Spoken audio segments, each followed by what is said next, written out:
equipping you to navigate your grief journey after child loss. This is the Hope After Child Loss podcast. On each episode, we explore the many challenges of grief as guests share their stories of loss. It's also a place where you will hear about God showing up in our darkest moments and restoring meaning, purpose, and hope to shattered lives.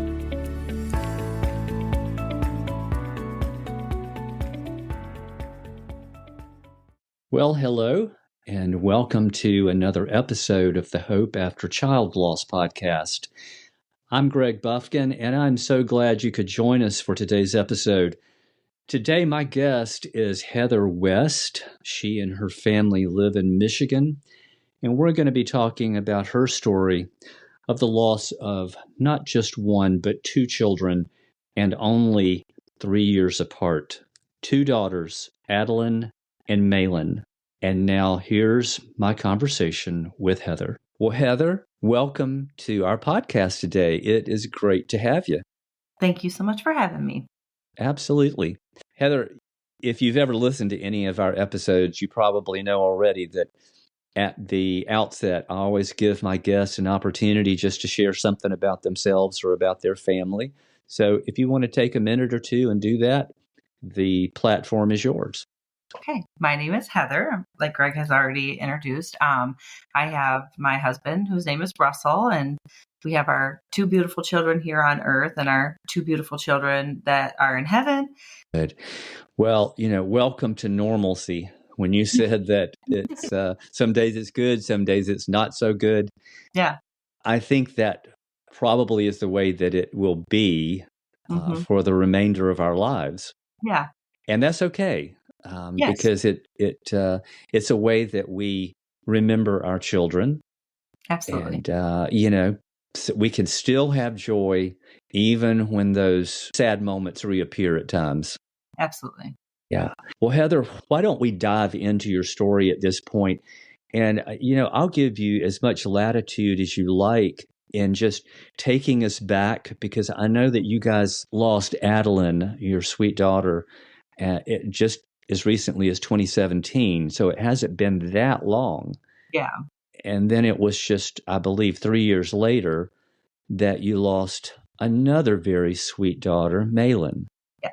So just take us back and talk about that from a mom's perspective and what that's been like for you.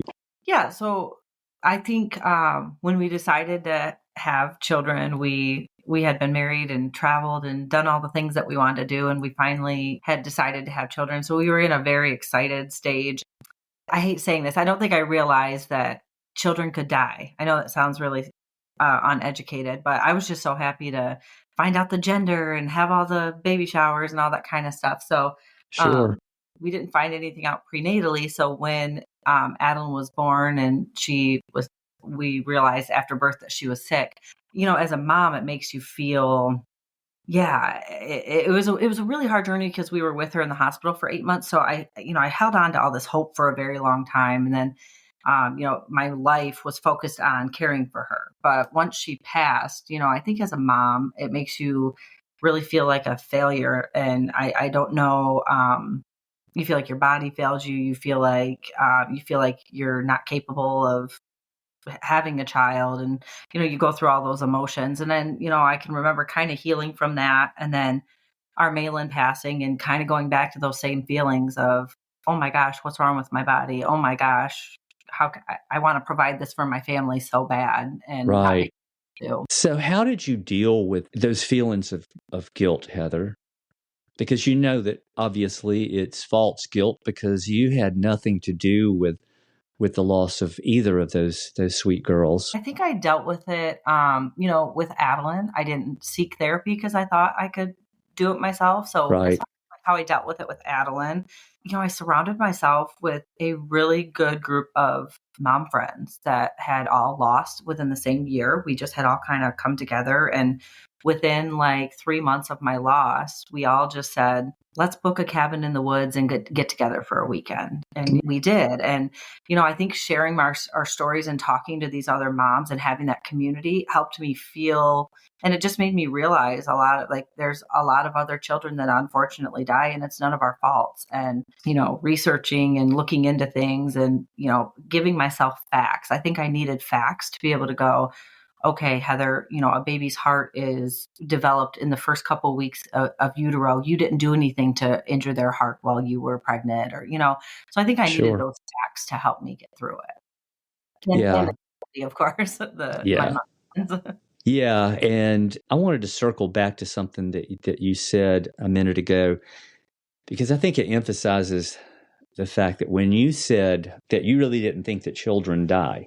Yeah. I know what you meant by that. I think that until it hits close to home like that, in a very personal way, when we have children, we expect them to outlive us, not vice versa. Absolutely. And so I think we come very ill prepared and ill equipped to deal with it when it happens. Yes. Yes, I always say, I've said this a billion times, you never, you'd always think it won't happen to you until it does. Of course. I advocate for congenital heart disease, and I do a lot of benefits and stuff like that. And I always tell everybody, because it doesn't affect you right now does not mean you shouldn't get involved in because we try to put a lot of money towards research and funding to be able to research things to help these children with heart defects. Right. And I always say, you don't have to wait until you're a heart family to donate or to get involved, because you want those new procedures. You want that in case tomorrow you become a heart family, because any of us could be. Any of us could become that, or any of us could have a child die in our family tomorrow. Yeah. It's something that no parent wants to think about or consider, but what you said is absolutely true, and it's good advice to all of us, regardless of whether we've experienced it before or not. And we don't want people going around worrying about that they might lose their child. Yeah. And so therefore I should be doing this or I should be doing that. It's a matter of reality. None of us knows. Yes. And I think it reemphasizes the importance of valuing every day that we have, because we don't know that it might be our last day. And we should, I think it helps us to understand more the value of our children. Yes. And loving them the best that we can with the time that we have, because we're not guaranteed tomorrow. Yep. And I think everybody thinks they're guaranteed those, high school graduations and weddings and all those things once you have a baby, but you're not guaranteed it. And I think I have always said since my loss that I wish everybody could have the perspective that we gained without having to lose what we've lost. I wish everybody could have this perspective on life and could walk the halls of a children's hospital and see what we've seen and lived what we lived without it being their child, because I think it's important. And I think it would change the way people view their own children. I couldn't agree more with that, Heather. And it unfortunately is a perspective that we only gain after that loss, it seems. It is. And, we don't want anybody else to know what it's like. No. I would not want another soul to experience what that's like. I agree. Heather, every parent is so excited, when the child is on the way. And, it's a long 9 months, especially for the mom. And, after that child comes, as you were talking about a moment ago, we have all these future dreams and hopes and the things that we're going to do and what your child's going to grow up to be like. And I mean, the list just goes on and on and on. And when suddenly that child is taken from us, whether it's at birth or it's just before birth, or even if it's a few months later, we're left experiencing the worst trauma that we've ever known in our lives. I think, unfortunately, people who are looking in from the outside only associate what they see as far as the emotional impact. Because they know that we're sad. They see that we're sad. They see the tears. And What they don't see is what lies underneath, and that is the physical impact, the Yes. mental impact, and of course, there's the spiritual impact. Could you just take a few minutes and talk about what that was like for you and your husband, if you'd like to? Yeah, I think, in those early days of loss, especially with our first loss, I think, physically, I can just speak to feeling as if my body failed. And I think a lot of women, you see it all the time on Instagram or the internet, and they're like, "Oh, I'm proud of this body. Look what it made." And and I can remember seeing that and going, "Man, I can't be proud of this body." And then, but you're left with this completely different body, a completely different shell of your body. And I couldn't look around and see my baby crawling around and crying and happy and all that kind of stuff that comes with it and be Yeah, like, "Oh, I'm proud of this." So I think physically that was my struggle. Absolutely. I know that, and especially after Adalyn, because our house was empty, our house was quiet, and yeah, I didn't have anything to, force that smile on my face. And so physically for Russ, I'm not sure Russell's my husband. I'm not yes. sure it affected him as much physically. And him and I discussed this last night a little bit, actually. And he said that that was one of the biggest things he remembers was me being down on myself right after Adalyn Yeah. passed. I'm curious, Heather, did you guys, either you or Russell, experience the brain fog that some people talk about when Yeah. they're especially in those early days, weeks, months of grieving? Yeah, so I wrote that under the mental part of it. And Russell and I still say we call it grief brain, and Yeah. um, Talk about I what that's like. oh, it's crazy. So I'm a little bit type B, anyways. My husband's type A, and just like the most organized human. And he still to this day, nearly 9 years later, we say we wish we could get the pre-loss brain back. Just so I think part of it is we don't feel as organized. We don't feel like we can sometimes finish sentences. We don't feel like my family will call and say, "Well, yeah, you remember that conversation?" I'll be like, "Oh gosh, no," So that part of it, but then the also, and this is something that both of him and I struggle with big time. After our loss, is mentally just not having the capability to have mundane conversations. I don't know. I hopefully I'm explaining that correctly. For us, when someone's just having like a very like not important conversation, I check out. And I wish I didn't, because I want to make people feel important when I speak to them. But unless it's like a important conversation, I don't have the mental capability after my loss for it. And I wish that I could change that. Yeah, I think that is from my own experience in talking with so many different parents who have lost a child. It seems to be universal. Oh, that makes They me happy to hear that. Yeah, absolutely. I think I know that my wife and I also experienced what you talked about as far as the trivial type conversations. Very just surface Yeah. things that don't really matter. Yeah. Our tolerance for that went way down, and it's been this year will be 10 years for us, and we still struggle with that. Yeah.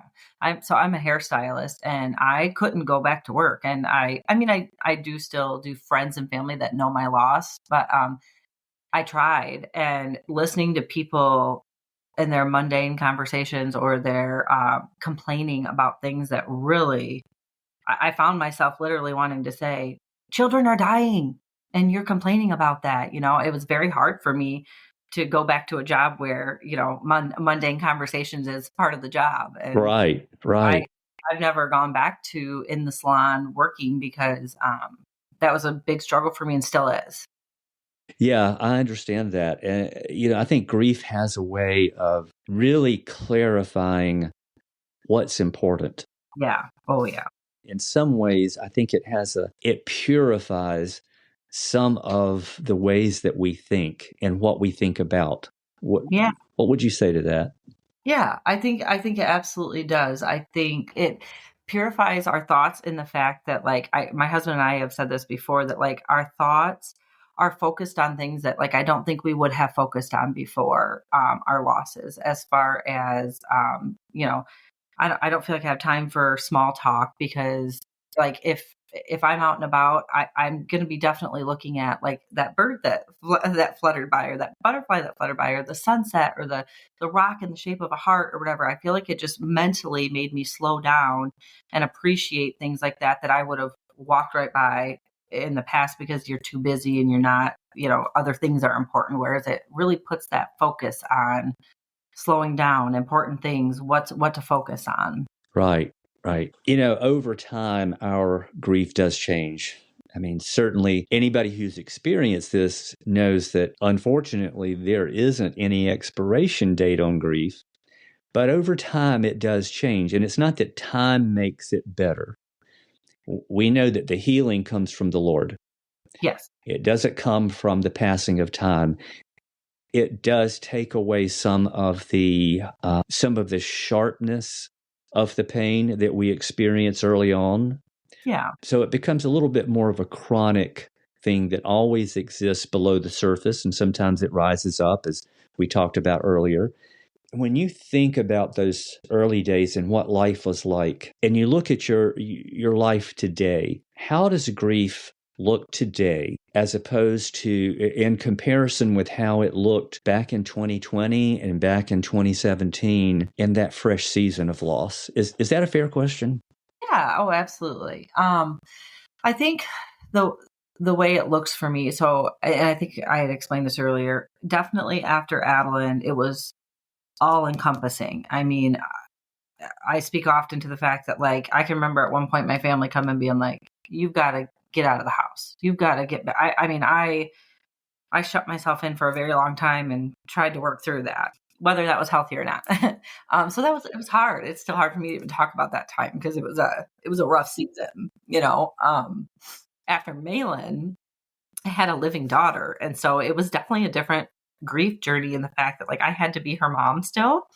And so I had to try to put on a smile sometimes and try to be a mom to because I know what it's like to not have them. So I really dove into my living daughter. So my grief definitely in those early days looked different between my two losses. But now I think the way it looks different to me now is I really felt like I had to hold on to my grief and I always say I felt like when I would walk around, there couldn't have been a single soul that would see me that wouldn't know I lost a child. I felt like I had a shirt on that says, "I have lost a child. You must know it by looking at me." Yeah. And I felt that when I was walking around, and I would always almost be shocked when I would see somebody and they wouldn't know that I had lost a child, because I felt like it oozed out of me, and I felt like I needed that to keep Adalyn. I needed that to keep Maelyn. I needed to keep them with me. So I had to grieve very strongly. And so I felt that for a long time. And I felt like I was giving up on them if I let that go. So after Maelyn, my grief I felt like I was living two different lives, because I was trying to be such a good mom for my living daughter. So I sought therapy. And I think what really helped me was I really dove into trying to let go of my grief, but not my love, and realizing that those two things are the same thing, and realizing that I can, carry my grief and my happiness together and walk around and be this person that has grief and happiness. And sometimes grief wins and sometimes happiness wins. And so I feel like that's the difference now is before I used to let my grief be me. That was Heather, the grieving mom. And now I'm still Heather, the grieving mom, but I'm a very happy mom. And I'm I'm very proud of the kids that I have, and I'm able to have that happiness shine through a little. Yeah, I appreciate you sharing that, because I think there are moms listening today that are wondering if they will ever be able to get to that place. And I think it's encouraging, and it offers hope when you're in that early season to hear somebody like you who's lived it. Yes. And I can see, and our listeners can hopefully hear, the joy that comes through in you today, Heather. Thank you. I worked hard to get there, so thank you. Yeah, I'm sure. Do you remember back in the earlier season when you first started having good days? when Yeah. it felt like maybe the light was coming through the clouds for the Mm, first time. yeah. Did you ever feel guilty about that? Oh, yes. I have a very specific picture that this picture sometimes haunts me a little bit. But after we had lived in the hospital with our first daughter for 8 months, we never left. We eat, slept, breathed, everything hospital life. And, after she passed, we were kind of just like, what do we even do with ourselves? So we just like got in the car and drove. And we found ourselves in the UP where we live in Michigan. So we found ourselves in the UP and we went kayaking, and it was the first time. And this was several weeks after Adalyn had passed, and my husband had asked to take a picture with me. And I was like, well, what do you want me to do? Smile? Like, I'm not smiling in the picture. I don't feel like smiling. And he was like, it's okay to smile, Heather. Like, let's take a picture together. And I look back at that picture. I so vividly remember feeling a bit of joy, looking at this beautiful, there's a place called Pictured Rocks, and it's absolutely stunning. And it was a very healing moment for me. But sometimes when I look back at that picture, I can remember that struggle of going, oh, should I smile or shouldn't I smile? Is it okay to smile? Or Yeah, all people must know I'm sad, so why am I smiling? yeah, I think it kind of elicits feelings of, if you're feeling good, it's almost like a betrayal of your Yeah, child. Is absolutely. that? Absolutely. Yeah, Yes. I've talked to a lot Yeah, of parents who have expressed that, and I know we did as well. It's a strange phenomenon that, it really is. It yeah, really is. Yeah, I don't think I've ever thought of it as like you feel guilty or you feel like you're betraying them. But that's exactly what it was. I felt like, I needed her up in heaven to see me grieving so deeply. And if she didn't see that, what was she going to think? right, exactly. I think this also kind of leads to another thing that we experience, and it's really hard to explain to other people. I don't know about you, Heather, but we found, particularly in retrospect, our daughter is about 9 years older than Ryan, and she was already married at the time and had a child of her own. But as we look back, and even today, 10 years later, I think that losing Ryan has absolutely affected the way that we still, in our roles as parents, interact with Whitney. Oh, yeah. I mean, because you see them differently. I don't know about you, but sometimes you fear the worst, and it's like some people say, you're always afraid that the other shoe's going to drop. Did you guys experience some of that, or do you still experience that? Yes. Yeah. Talk I about that. we just had a baby 6 months ago. Oh, Our congratulations. Thank you, our son Clayton. And my husband is always like, you've got to relax, but I'm watching the monitor, making sure he's breathing, zooming in, making sure he's breathing. I'm always waiting for that other shoe to drop. And one would like to say I'm kind of a helicopter mom to my kids here on earth. And I think that definitely stems from my loss. I'm convinced, and I also have met other parents. You meet a lot of other lost parents. I've met other parents who, I have a friend who her 10-year-old daughter was just fine and she collapsed and passed. And I have another friend, her 3-year-old daughter was just fine and got cancer and passed. So I know that, like, just because they don't die at birth or shortly after like mine did, that it could happen. And, today might be their last day. And darn it, if I'm not going to make sure that their last day is perfection, And so I do think it molded the way I view my children, molded the way I parent. I hate admitting this, but I've said often that had I not, it was a really high price to pay for this perspective, and I would never pay this price ever again. I'd do anything to have them back. Of course. But I I know, had I not gone through what I did, I know I'd be one of those. I think I probably would have been a little bit more selfish as a parent, and I also think I would have, thought it was funny to complain. I see these moms on the internet or whatever complaining about their kids being up all night or complaining about this or complaining about that. And I know myself well enough to know I would think I would have thought that was funny and done the same things. And you won't catch me doing that stuff. I just don't. My kid's a blessing, and every stage of it's a blessing. It's hard when they're up all night, not saying that, or it's hard in certain seasons, but I know it changed the way I view it because I know it's a blessing, whether it's a Yeah. hard or easy stage. Yeah. And I think sometimes it makes it a little bit hard, I think, on the children, the living children that you still have with you, particularly if they're a little bit older and kind of understand a little bit about how dynamics have changed or how their relationship with you maybe has evolved a bit. And I think sometimes it's, they're afraid to talk with us about it because they're afraid they'll add to our grief Yeah. and it'll be too hard for us to do. And I think sometimes they just kind of take it and deal with it alone. Yeah. I was going to say, I obviously haven't experienced it with a older child, but I can only imagine for your daughter that she was grieving as well Oh, and yeah. probably didn't know how to navigate her grief along with treading with your guys' grief and trying to figure out how that all mixed together. Right. That's very accurate. Yep. And it's, when you're in your own deep traumatic season of grief, it's really difficult It to is. to try to attend to somebody else's. It's not Yeah. that you don't want to, it's Yes. just that you're so consumed with what you're having to try to process and navigate. It Yeah. leaves very little room. Yes. I've spoke about this. It's like a character drawing that I seen years ago, and I've printed it out and kept it in my house for years because it's I think it speaks to grief so, especially child loss. It shows a man drowning in the water and all these people standing on the sideline saying, "Give me your hand, give me your hand."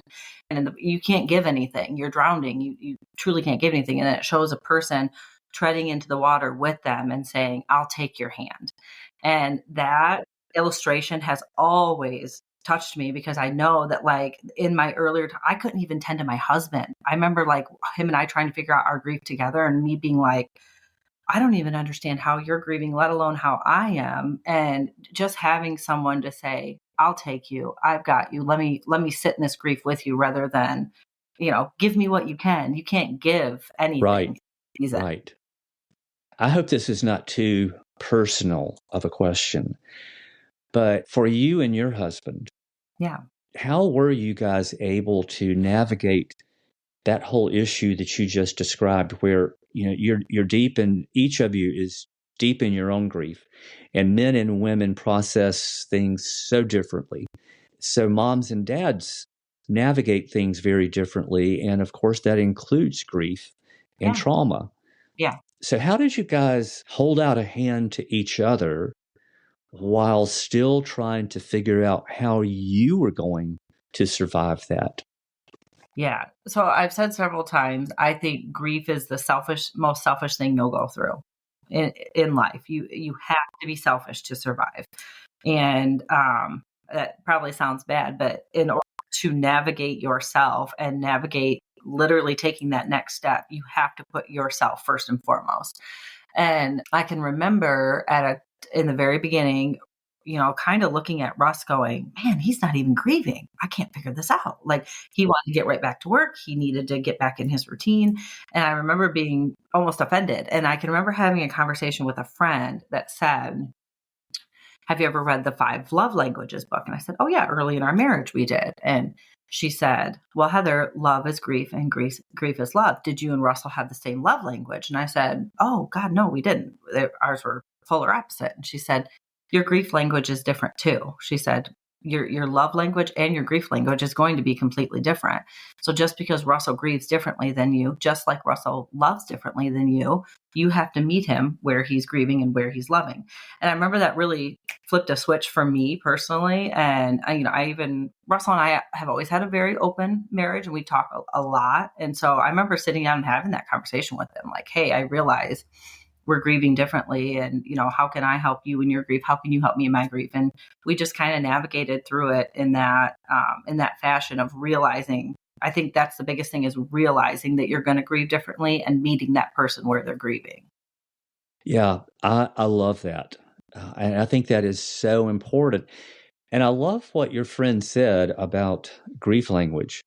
Yeah. I have never thought about that Yeah. until you just brought that up. And I think that could use some further study, I think. Yeah. I almost Perhaps, wish to take the 5 grief languages book. yeah, The five. It's interesting. I was just getting ready to say that too. Perhaps you should write that book, Heather. Yeah, because that book, The Five Love Languages, is powerful, and it can It make is. such a huge difference in a couple's marriage. It does. But Yeah. wow, to consider that, as we talked about, men and women grieve differently. So that, we could talk about that more specifically as your grief language. Yeah. And I think, I know you know this as a lost parent, grief is love and love is grief. Yeah. They go hand in hand. You grieve because you love. And so I think just when that person said that to me, I remember just being like, man, that really put that together for me and really helped Russ and I navigate it. And like I said, previous to our losses, we had a very open relationship where we talked about anything.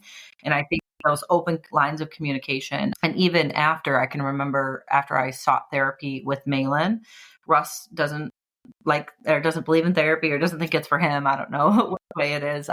Because he actually, in between our two daughters, he experienced another loss too. His dad collapsed in his arms, and my husband had to perform CPR on him, and his dad passed in his arms. Wow. So my husband's experienced a lot, and I really did try to get him to do therapy, but he doesn't. It's not for him, and that is okay.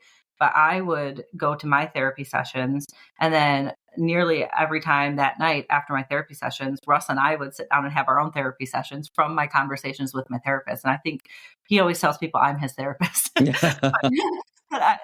really, I think that helped both of our marriages because it helped me talk it out a little bit, and it helped him be able to talk about it a little bit as well. Yeah, I'm sure it did.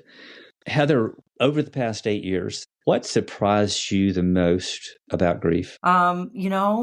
I think the thing that surprised me the most is the people that don't understand our grief. And maybe that's, and I think I was equipped enough to understand that this was going to be tough after I lost Adalyn. And after Maelyn, I had already gone through it with Adalyn, although it was a different loss. I knew I could survive it. So I don't think the grief necessarily surprised me because I knew losing a child was going to be horrible. I think the people that didn't understand it and the people we lost out of it was probably the most shocking thing to Russell and I. We like to call it our secondary loss. There's a lot of loss that happened after our child died, a couple of family members, a couple of really close friends that I just don't think could meet us where we were. They didn't understand our grieving. And that was hard for us because we lost them too. And yeah. Even though we tried to explain to them, hey, we're not going to be those old people anymore. This is the new version of us, and we can't go back to that. Yeah, I think losing those friends and family and them not understanding, we took it very, very hard. Now, 8 years removed, I think I realized that I took it very hard and thought they were being mean in those first early. Sure.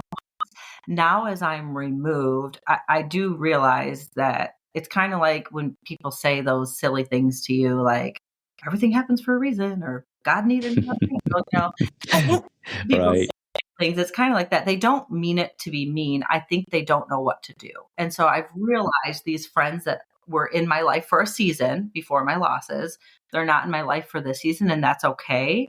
And they didn't mean anything bad by it. They just couldn't navigate it. And that's okay. That happens.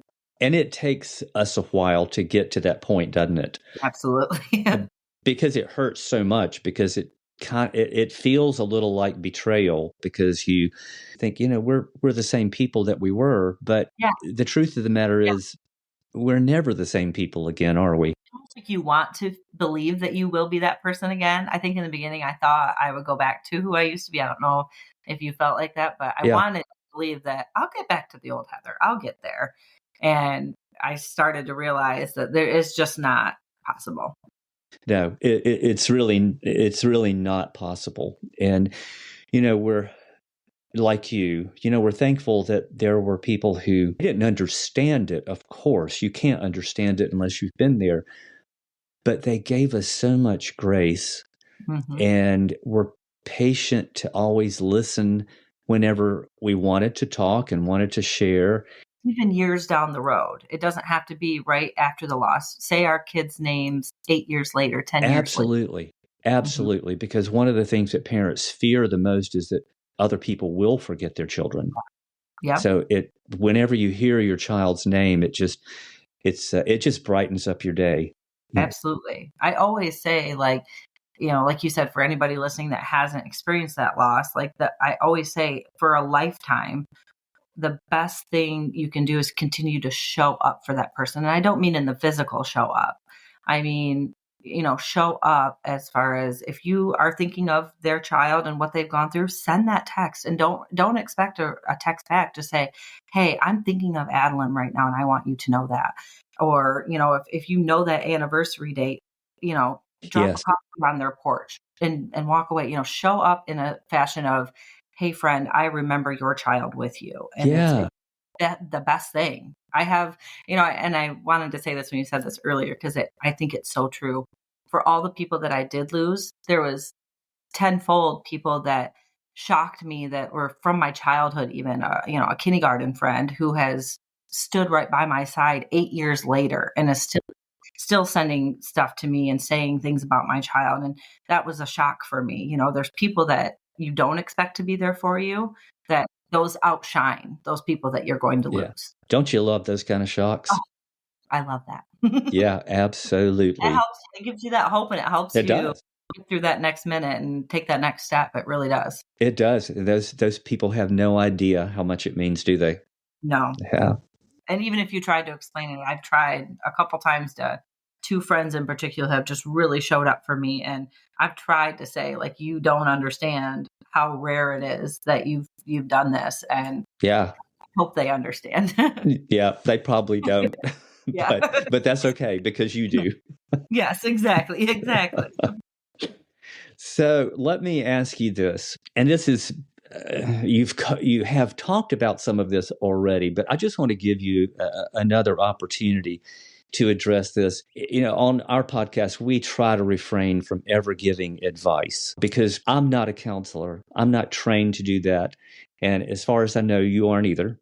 Yeah, And most of my guests are in the same boat. But I do believe very strongly that when we share our experiences and we share our stories, that it does offer hope and encouragement to other people. And sometimes I think they wonder, so how did you get through that? Because today I feel like I'm losing my mind. Yes. And I don't know if I can ever get to the point where you are today, Heather. Yeah. What were some things that you found particularly beneficial to you, Heather, that could be to somebody else? Yeah, I think like you saying, I don't know if I'll ever get to that point. I think, first and foremost, to just remember that it's okay if you don't get to where other people are. You're Exactly. your own. And so I think for me, like focusing on just surviving for me and getting through this with my husband and moving forward and trying to navigate this was a huge thing for me. But there's two things that I know definitely helped me. And the one of them is just like allowing myself to grieve out loud, fearlessly, and speak of my child just as if I speak of my living children. And I remember the very first time somebody had asked me how many children I had, and I lied about it because I didn't want to make them uncomfortable. Never forget that day for the rest of my life. And from that point on, I said to myself, that's up to them if they're uncomfortable. That's not my problem to deal with. And so since then, I have lived my life speaking of my children very fearlessly. When you walk in my door, I have a huge memorial wall of my daughters. And I always say it sets the tone of my home. If you're uncomfortable with it, the door's right behind you. And I've always said that. I think grieving and living and fearlessly speaking their name is the biggest thing that has helped me. Absolutely. Giving myself the permission to do that.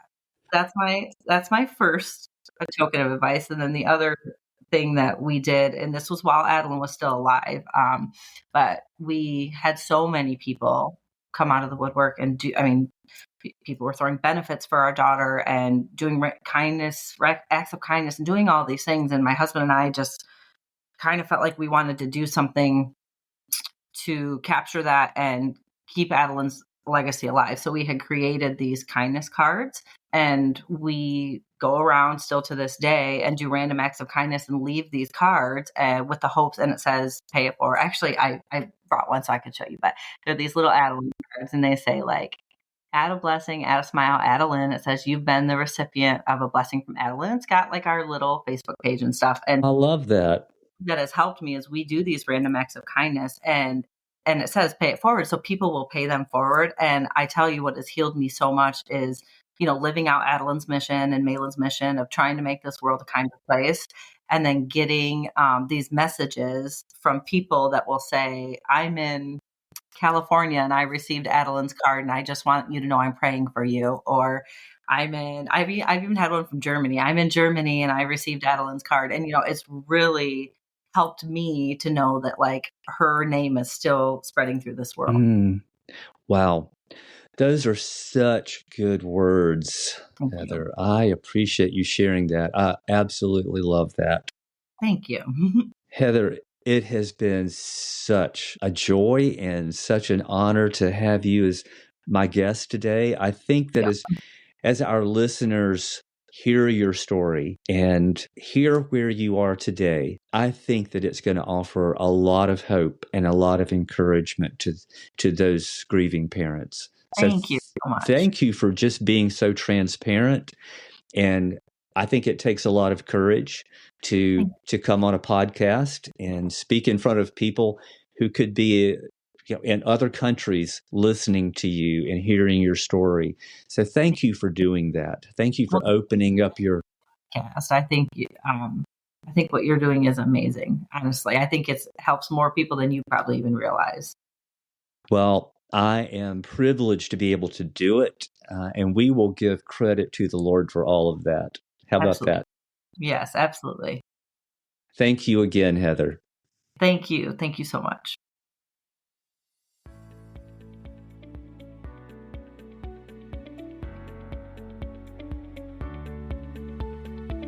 Well, thank you for joining us today. If you would like to offer your thoughts on today's episode, simply click the link under the episode summary. And if you're interested in sharing your story on a future episode, email us using the provided link. Join us again in 2 weeks to hear another story of how God meets us in our pain, creates something beautiful from the broken pieces, and restores meaning, purpose, and hope.